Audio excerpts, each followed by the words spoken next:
I'm bored.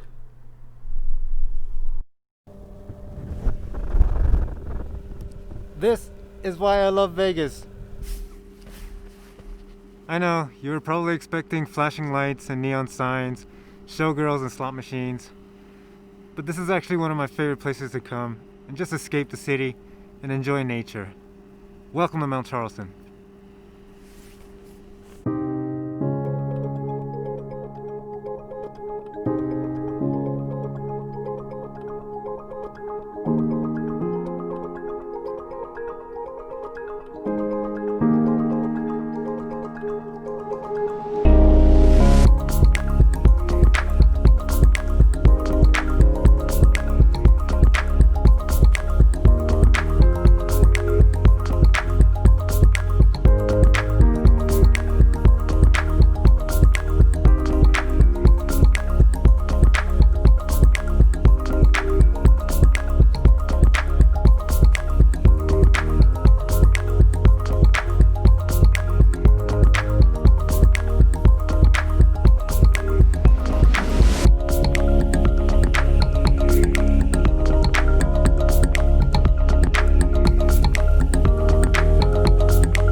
The last few days we were hit with a massive cold front.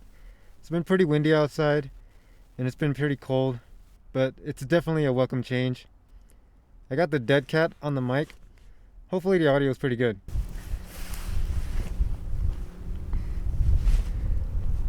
I find it interesting that whenever I tell people that I live in Vegas, most of them think that we all live in fancy hotels and sip martinis all day long by the pool.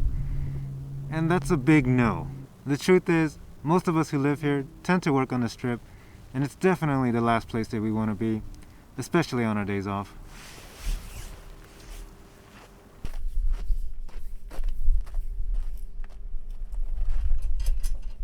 Have you ever had the feeling where you needed to be on top in order to feel relevant? So back in culinary school, I had the opportunity to study some of the biggest and most recognized chefs in the world.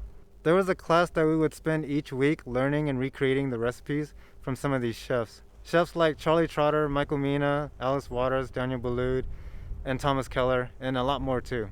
It was probably one of the most influential and inspiring classes I've ever had. But at the time, in my mind, these chefs were literally titans of the culinary world. The techniques and skills that each of these chefs had were on such a high level that I thought I would never even be able to stand in the same room as any of these chefs. Fast forward some odd years later, even though I was working at some of the most prestigious hotels and restaurants, I felt like there was a void in my life. I felt like that I wasn't achieving anything, that I wasn't going anywhere, and for some reason, I felt like I was being left behind, and that I thought that other people were better than me, and I was never going to make it to their level. I honestly felt like I needed to climb the top of the mountain in order for people to recognize me and to validate the skills that I've acquired over the years. I kept comparing myself to people, and every time I did achieve something, it felt really small. I was so strung up about how little I felt compared to these chefs that I didn't even recognize my own achievements. But you know what? Whenever I think back to it, it was all right here. It was just all in my head. The truth is, I finally realized that I've done some amazing things in my career. I've had amazing opportunities come my way.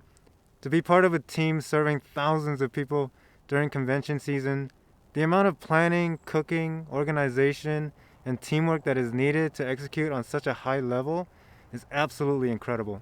I've had the opportunity to meet and work with some of the most talented people in this industry. I even had the opportunity to meet Thomas Keller and shake his hand while working in one of his restaurants. One of the titans that I thought I would never be able to stand next to, and yet here I was, shaking his hand and working with him, side by side. It was one of the most humbling experiences I've ever had. So if you ever feel like you're invisible and you're constantly comparing your own abilities to other people just to feel relevant and just so that they recognize you, I'm here to tell you, don't. Don't fall into the same mental trap that I did. The truth is, you're probably already doing amazing things. If you don't feel like you are, take a step back and just get a really good look at yourself. And remember, you don't need other people to validate your work or your life.